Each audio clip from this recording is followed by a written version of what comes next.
Setiap mata pelajaran atau setiap mata kuliah itu memiliki proporsi atau porsi domain afektif yang berbeda-beda. Dan aspek yang diukur itu pun sangat beragam. Maka sebenarnya dalam hal ini saya kurang setuju bahwa pendidikan karakter itu menjadi satu mata kuliah tersendiri. Tapi pendidikan karakter itu include atau masuk di setiap mata kuliah atau mata pelajaran yang diajarkan oleh guru atau dosen. Jadi setiap guru dan dosen memiliki kewajiban untuk mengajarkan moral, mengajarkan karakter kepada peserta didik.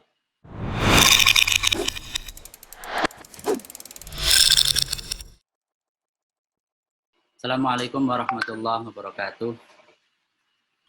Alhamdulillah pada pagi menjelang siang ini kita bisa melakukan webinar yang terakhir, yaitu webinar ke-7. Kami ucapkan terima kasih kepada Bapak Warek 1, Ketua LPPM, dan teman-teman. Pada kesempatan kali ini saya akan menyampaikan tema tentang, ini sedikit saya modifikasi, saya rubah menjadi pengantar desain format penilaian afektif di era new normal learning. Karena pada akhirnya saya belum menemukan formula yang tepat terkait, karena instrumen itu kan harus diuji secara validitas dan reliabilitasnya. Maka ini hanya sekedar pengantar untuk bagaimana domain afektif ini tetap bisa dinilai pada era new normal learning. Bagaimana mengobservasi perilaku walaupun kita itu tidak pernah mengamati secara langsung. Jadi pengamatannya pengamatan tidak langsung. Oke, ada beberapa pokok pembahasan yang akan saya bahas kali ini, yaitu terkait proporsi atau porsi afektif yang diukur dalam pembelajaran. Karena setiap pelajaran atau mata kuliah, mata pelajaran memiliki porsi domain afektif yang berbeda-beda. Kemudian gagasan portofolio peserta didik, skala sikap dan jenjang ranah afektif, desain instrumen pengukuran afektif. Ini saya berikan satu contoh pengembangan instrumen pengukuran religiusitas. Dan yang terakhir, bagaimana pengukurannya di era new normal. Tadi Dr. Reza sudah menggambarkan ada beberapa pola domain psikomotorik di era new normal. Sekarang itu terkenal dengan telemedicine ya. Kita bisa berkonsultasi dengan dokter dari jarak jauh. Jadi dokter mengobservasi pasiennya itu tidak langsung berhadapan, tetapi menggunakan indikator-indikator gejala atau keluhan-keluhan pasien, sehingga dokter sudah bisa menganalisis penyakit yang dideritanya. Nah, setiap mata pelajaran atau setiap mata kuliah itu memiliki proporsi atau porsi domain afektif yang berbeda-beda. Dan aspek yang diukur itu pun sangat beragam. Maka sebenarnya dalam hal ini saya kurang setuju bahwa pendidikan karakter itu menjadi satu mata kuliah tersendiri. Tapi pendidikan karakter itu include atau masuk di setiap mata kuliah atau mata pelajaran yang diajarkan oleh guru atau dosen. Jadi setiap guru dan dosen memiliki kewajiban untuk mengajarkan moral, mengajarkan karakter kepada peserta didik. Pertanyaannya adalah, sudahkah ranah afektif menjadi salah satu penentu kelulusan mahasiswa atau siswa? Ya, seringkali kalau kita melihat proporsinya, porsi kognitif itu masih sangat mendominasi ya dalam proses kelulusan siswa. Kalau kita melihat pada peraturan pemerintah tahun 2005 bahwa kompetensi lulusan itu mencakup sikap, pengetahuan, dan keterampilan. Kita tidak bisa menafikan sikap, karena di dalamnya juga sikap itu menjadi salah satu SKL, standar kompetensi lulusan seorang siswa atau mahasiswa. Maka porsi ranah afektif tentu tidak sama antara satu mata kuliah dengan mata kuliah yang lain. Semua berdasarkan CP yang diinginkan, tapi afektif tidak boleh sama sekali diabaikan. Setiap mata pelajaran atau mata kuliah memiliki aspek afektif yang berbeda untuk diukur. Ini saya berikan contoh mata pelajaran dan aspek afektif yang dominan dimunculkan dan diukur pada mata pelajaran tersebut. Seperti misalkan mata pelajaran kewarganegaraan.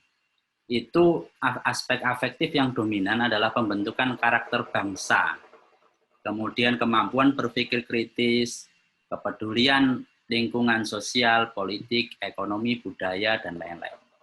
Mata pelajaran bahasa Indonesia, domain afektif yang dominan pada mata pelajaran bahasa Indonesia itu adalah santun dalam berkomunikasi, responsif, mampu menyampaikan pendapat, kaidah berbahasa Indonesia yang benar, dan lain sebagainya.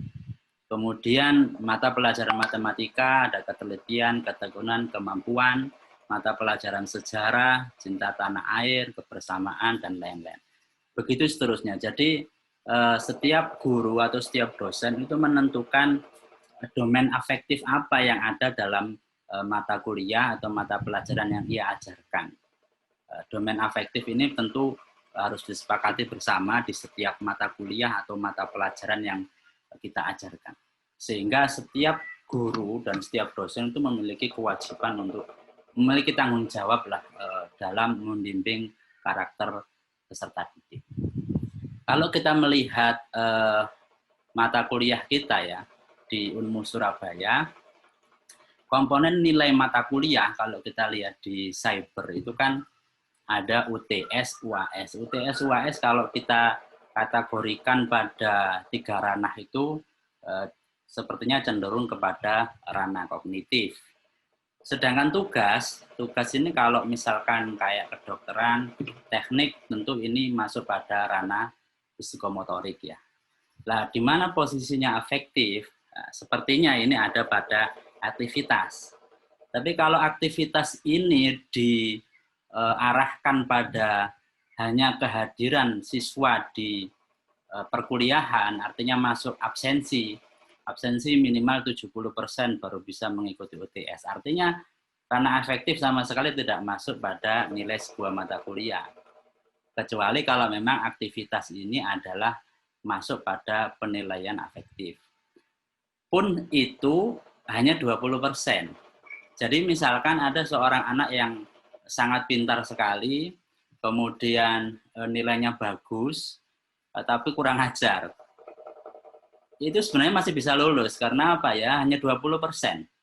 Makanya kemarin ada beberapa kasus itu di Instagram beberapa waktu yang lalu, kemudian Pak Warek menindaklanjuti agar dipertimbangkan kelulusannya itu sebenarnya adalah sangat baik sekali. Artinya afektif itu menjadi pertimbangan kelulusan siswa, pertimbangan kelulusan sebuah mata kuliah, pertimbangan kenaikan siswa ke semester selanjutnya. Nah, kira-kira begitu. Maka ketika Pak Muhadjir menjabat sebagai Kemendikbud, beliau itu memiliki sebuah gagasan. Saya tidak tahu apakah sudah terrealisasi atau belum. Saya sempat mendengarnya ketika beliau berkunjung ke PWM. Kemudian juga ketika saya datang ke kantor beliau Kemendikbud di Jakarta, juga sempat berdialog tentang ini. Jadi siswa itu sejak SD sampai nanti SMA itu punya portofolio. Portofolionya itu diupload oleh guru. Jadi misalkan anak itu punya prestasi dari SD, SMP, SMA itu semuanya terrecord semua secara online. Begitu juga dia pernah punya punishment apa, pernah kena narkoba, pernah kena tawuran, pernah macam-macam, itu semua terrecord semua dalam portofolio online itu. Sehingga anak nanti ketika dia mau melamar pekerjaan, sebuah perusahaan itu tidak usah minta CV-nya anak, tinggal aja ketik di portofolio online itu ID-nya berapa, sudah terrecord semua. Sebuah perusahaan misalkan menginginkan seorang manajer, dia lihat aja portofolio dia, keorganisasian, keaktifannya, pernah jadi ketua panitia, pernah jadi ketua OSIS, pernah jadi ketua BEM dan lain-lain, nah itu cocoklah untuk seorang manajer lah. Jadi background peserta didik itu akan terekod dan menentukan masa depan mereka, sehingga peserta didik ketika akan melakukan kesalahan, melakukan pelanggaran etika, dia mikir pelanggaran saya hari ini itu akan berdampak pada masa depan saya nanti.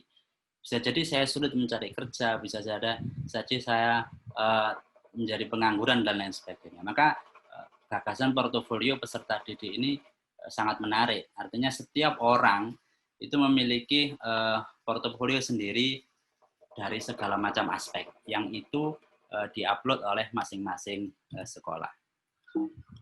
Kemudian skala sikap dan jenjang ranah afektif. Nah, skala sikap ini apa saja, sikap apa saja yang perlu dinilai, dan jenjang ranah afektif ini saya rasa hampir semua dosen sudah tahu, ada yang A1 sampai A5 itu. Maka skala sikap yang digunakan untuk mengukur ranah afektif seseorang terhadap kegiatan suatu objek diantaranya adalah skala sikap. Hasilnya berupa kategori sikap, yakni mendukung, atau menolak, ataupun netral. Dan komponen sikap itu ada 3. Yang pertama adalah kognisi, pengetahuan seseorang terhadap objek yang akan dihadapi, terhadap sesuatu yang akan dihadapi. Dia tahu apa tidak sesuatu itu baik atau buruk. Yang kedua adalah afeksi, berkenaan dengan perasaan ketika dia melakukan hal itu, perasaan ketika dia menanggapi objek tersebut. Dan intonasi adalah berkenaan dengan kecenderungan berbuat terhadap objek tersebut. Misalkan aktivitas mencuri, secara pengetahuan dia tahu apa tidak kalau mencuri itu adalah sebuah kesalahan. Yang kedua adalah bagaimana perasaan ketika dia mencuri, ada perasaan bersalah atau perasaan ketagihan dalam mencuri. Dan yang terakhir adalah kecenderungan atau habit dia terhadap kegiatan tersebut. Nah, dalam pengukuran skala sikap, kita bisa menggunakan beberapa jenis skala sikap, baik itu skalanya Truston, skalanya Likert, dan skalanya beda semantik. Ya, ini tidak semua saya contohkan ya, karena tidak akan selesai lama ya. Jadi kalau skala Truston itu skor tertingginya 7, terendahnya 1, atau bisa antara 1 sampai 11. Nah, ini yang paling sering digunakan itu yang skala Likert ini, skor tertingginya 4, terendahnya 1. Jadi intervalnya 1 sampai 4. Kemudian yang skala beda semantik itu menggunakan huruf A, B, C, D, E, F, dan G. Nah, ini 5 jenjang ranah efektif yang sudah sama-sama kita ketahui, ya, receiving, itu kepekaan seorang dalam menerima rangsangan, responding, ini saya skip aja ya, A1, A2, A3, A4, valuing, organization, terus characterization, yang kalau misalkan kita lihat di bagan itu ya seperti ini, ada menerima, menanggapi, menilai, mengelola, dan menghayati. Ini adalah kata turunan dari afektif yang insya Allah semua sudah mengetahui. Jadi ini adalah sikap-sikap yang bisa menjadi acuan kita dalam menilai afektif ya. Kemudian desain instrumen pengukuran efektif. Ada 2 macam yang sebagaimana tadi sudah disinggung oleh Pak Warek, yaitu pertama itu penilaian diri atau laporan diri oleh mahasiswa yang biasanya dilakukan dengan pengisian angket. Nah, kalau model yang pertama ini saya rasa sebelum era pandemi atau setelah era pandemi ini tetap bisa dilakukan, karena hanya penyebaran angket bisa menggunakan Google Form dan lain sebagainya. Jadi ini masih sangat mungkin dilakukan, adaptasinya juga tidak begitu susah. Yang kedua adalah teknik pengukurannya menggunakan pengamatan sistematis oleh guru atau dosen. Jadi menggunakan observasi, pengamatan, dan perlu lembar pengamatan. Nah, sekarang bagaimana mengamati perilaku itu tidak tampak. Nah, ini yang kemudian perlu adaptasi kepada sebuah sistem instrumen yang baru ya. Nah, dalam pengembangan instrumen penilaian afektif itu ada beberapa langkah yang mungkin juga teman-teman sudah mengetahui. Dia menentukan mulai dari menentukan spesifikasi instrumen, menulis instrumen, menentukan skala, menentukan pedoman, menelaah instrumen, merakit instrumen, melakukan uji coba. Nah, ini makanya saya katakan pengantar desain karena ya ini belum diuji coba. Karena hanya sekedar mendesain awal dan hanya sebuah pengantar. Menganalisis hasil uji coba, menyempurnakan instrumen, melaksanakan pengukuran dan menafsir hasil pengukuran. Jadi ini proses mulai dari awal langkah sampai kemudian melihat hasil daripada penilaian kita. Nah, ini contoh-contoh kisi-kisi instrumen afektif kalau menggunakan yang pertama tadi yaitu penilaian diri ya. Jadi misalkan kalau di prodi saya PAI, kemudian mata kuliahnya materi PAI, teknik penilaiannya penilaian diri. Dua macam tadi, baik penilaian diri maupun pengamatan itu menurut saya masing-masing memiliki unsur subjektivitas. Ya, memiliki unsur subjektivitas. Penilaian diri itu subjektivitasnya itu sangat ada pada peserta didik. Apakah dia mengisi itu dengan jujur, apakah dia mengisi itu dengan apa adanya atau tidak. Tapi bukan berarti kemudian pengamatan itu tidak subjektif, ya subjektif juga. Apakah dosen ketika mengamati perilaku si A, yang si A itu kemudian dekat dengan dia, kemudian diberi penilaian yang baik, ya itu kan bisa jadi juga. Maka keduanya memiliki potensi subjektivitas masing-masing. Bentuk penilaian kuesioner jumlah soal atau waktu 10 menit. Nah, ini adalah ada indikator, ada jumlah butir, dan ada pertanyaan atau pernyataan. Nah, ini pakai skala Likert tadi 1 sampai dengan 4. Ini seperti yang sering kita lakukan lah, ada sangat setuju, sangat tidak setuju, setuju, dan sangat setuju. Nah, ini adalah kalau tadi penilaian diri, ini adalah bentuk pedoman observasi aktivitas belajar peserta didik. Ada yang pertama antusias peserta didik dalam mengikuti pembelajaran. Di sini ada beberapa pedoman observasi yang kita gunakan. Apakah dia memperhatikan penjelasan guru, apakah tidak mengerjakan pekerjaan lain, bahkan spontan bekerja apabila diberi tugas dan tidak terpengaruh situasi di luar kelas. Nah, ini adalah contoh pedoman observasi. Nah, setelah kita buat seperti ini, maka kemudian kita masukkan pada lembar observasi aktivitas peserta didik yang seperti itu. Nah, saya katakan tadi instrumen itu tentu harus diuji secara validitas dan reliabilitasnya. Maka ini adalah instrumen tadi, contoh instrumen secara konvensional lah, penilaian afektif yang biasa kita lakukan kepada peserta didik. Maka tetap harus kita uji validitas dan reliabilitasnya. Kalau mungkin kita gambarkan seperti ini ya, kalau instrumen itu harus valid dan reliable, itu gambar contohnya yang paling kiri. Jadi dia valid, tepat sasaran, dan dia konsisten. Kalau gambar yang kedua ini tidak valid dan tidak reliable karena dia menyebar, dia tidak tepat sasaran dan tidak konsisten, dia ke sana kemari. Kalau yang ini dia valid, tepat sasaran, tapi dia tidak konsisten. Dia valid, maksudnya itu ya ini konsisten tetapi tidak valid, reliable tapi tidak valid. Dia itu konsisten tapi di tempat yang lain, tidak di pusatnya sini. Nah, ini maaf tulisannya keliru ya. Jadi dia itu reliable, konsisten tapi tidak valid, tidak pada cakupan yang ingin dituju. Maka di sini saya memberikan contoh pengembangan instrumen pengukuran religiusitas. Jadi religiusitas kan juga aspek afektif ya. Pertama kita harus menyusun dimensinya. Kalau di sini saya ada 5 dimensi ya. Keyakinan, pengetahuan, praktek keagamaan, pengalaman, dan implikasi. Nah, 5 dimensi ini kemudian kita susun masing-masingnya indikator. Ini ada yang 1, 2, 3, 4, 5. Ada yang 7 indikator, ada yang 6 indikator. Ini bagaimana menyusun ini, kita harus tahu mempelajari secara teoritis religiusitas itu bagaimana. Maka yang tahu ya dosen-dosen agama. Begitu juga dengan teknik informatika, kita susun dimensinya, kemudian setelah itu kita buat indikator. Nah, setiap indikator nanti itu ada poin pernyataan atau pertanyaan. Jadi kalau tadi indikatornya berpegang teguh pada pandangan teologis tertentu, maka kita susun 3 butir pernyataan atau pertanyaan.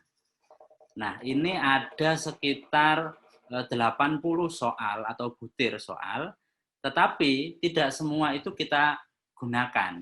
Artinya harus ada penilaian S dan penilaian Q-nya. Tidak semua pernyataan yang telah memiliki nilai S itu adalah nilai interval tadi 1 sampai 4, perlu dan boleh diikut sertakan sebagai bagian dari skala sikap.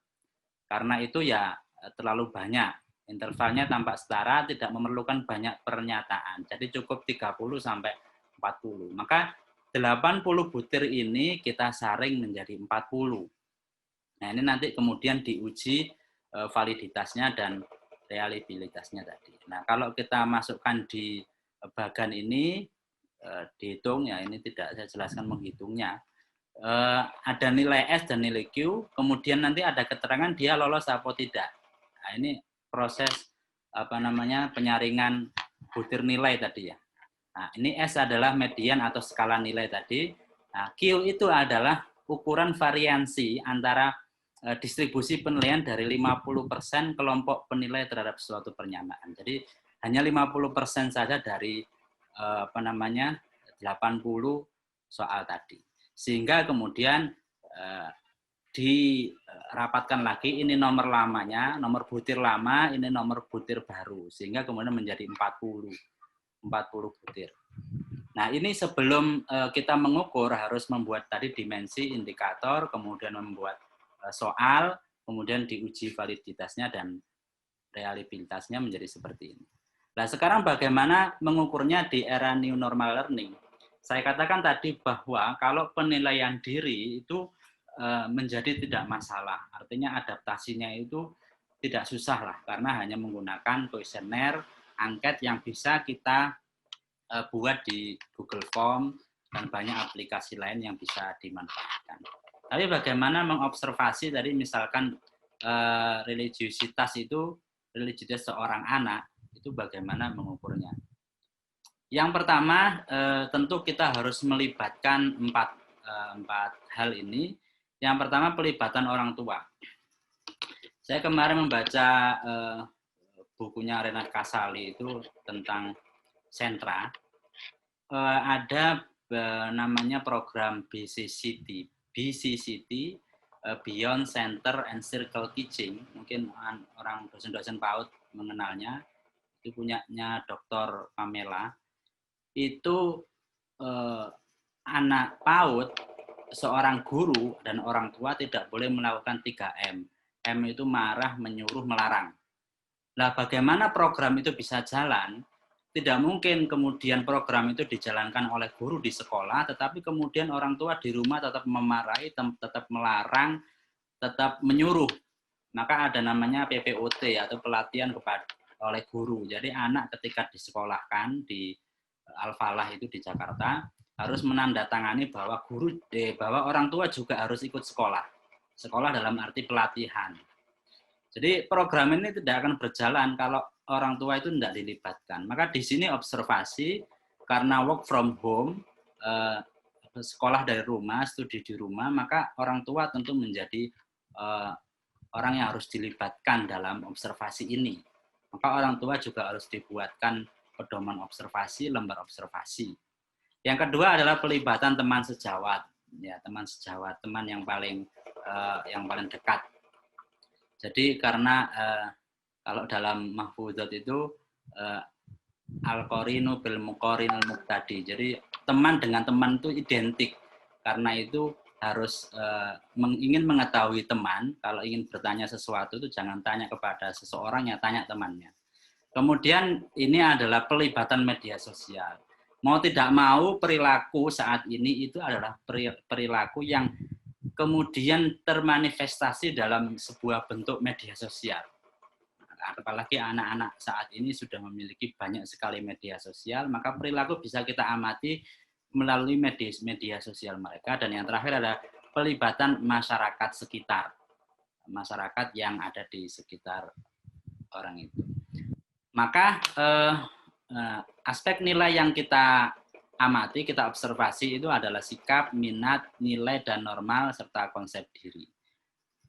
Kalau di media sosial tadi, itu tadi kalau observasi yang dilakukan oleh orang tua itu aktivitas di rumah, teman sejawat itu mungkin dia ketika keluar, sedangkan sehari-harinya itu adalah media sosial, baik melalui Twitter, WA, Zoom, kemudian Facebook, fanpage, blogger, TikTok, like, Instagram, YouTube. Mungkin ada platform lain yang belum saya masukkan.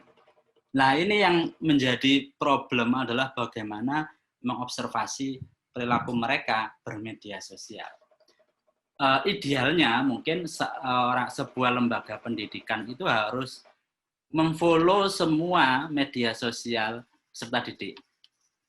Jadi ketika peserta didik mungkin ngupload sesuatu yang tidak baik atau menyebarkan hoax, itu kan juga menjadi aspek afektif, perilaku ya.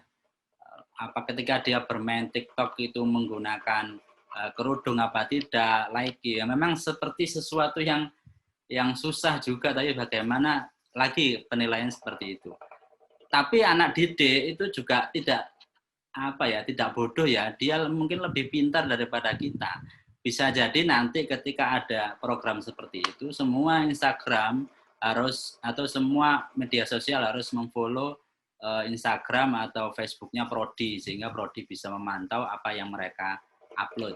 Tapi bisa jadi namanya anak sekarang, dia membuat 2 akun. Satunya akun resmi dia, yang di-follow-kan kepada Prodi, satunya akun yang tidak resmi yang tidak di-follow-kan kepada Prodi. Sama saja, kemudian Prodi tidak bisa memantau apapun.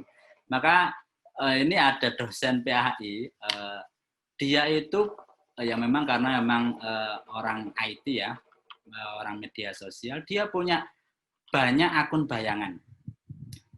Nah, akun bayangan ini diam-diam memfollow mahasiswa. Dalam rangka apa? Dia biar bisa mengamati aktivitas mahasiswa tersebut. Sehingga kalau ada aktivitas, kemudian misalkan mahasiswa izin tidak ikut kuliah karena ada kegiatan keluarga, tapi ternyata di Instagramnya dia mengupload sedang jalan-jalan sama temannya, itu kan juga bisa terdeteksi. Ada perilaku yang tidak jujur di situ. Nah, ini mahasiswanya pun bingung. Dosen saya tahu dari mana, padahal dia tidak follow akun Instagram saya. Nah, padahal dia ada akun yang bayangan lah, yang memfollow beberapa mahasiswa untuk dipantau perilakunya. Nah, ini beberapa mungkin teknik dan cara yang mungkin bisa dilakukan setelah observasi dan lembar pengamatan itu jadi, maka ini terkait dengan tekniknya saja ya di era new normal. Maka mau tidak mau kita harus belajar di sini ya, ada, karena di media sosial itu ada ya macam-macam lah, ada bullyingnya, ada penyebaran hoax-nya dan lain-lain, yang itu saya rasa masuk pada ranah sikap, afektif, moral, moralitas peserta didik di era media sosial saat ini. Nah, maka mau tidak mau kita harus belajar ini, etnografi, belajar bagaimana sosial insight itu menjadi sebuah sosial media. Bagaimana perilaku masyarakat itu sekarang sudah termanifestasi, sudah terbentuk dalam sebuah media sosial. Maka kalau kita ingin meneliti perilaku masyarakat, sebenarnya ya bisa saja kita meneliti melalui media sosial. Maka ada sebuah buku sendiri kalau ingin mempelajari, kalau dulu etnografi ya, sekarang etnografi.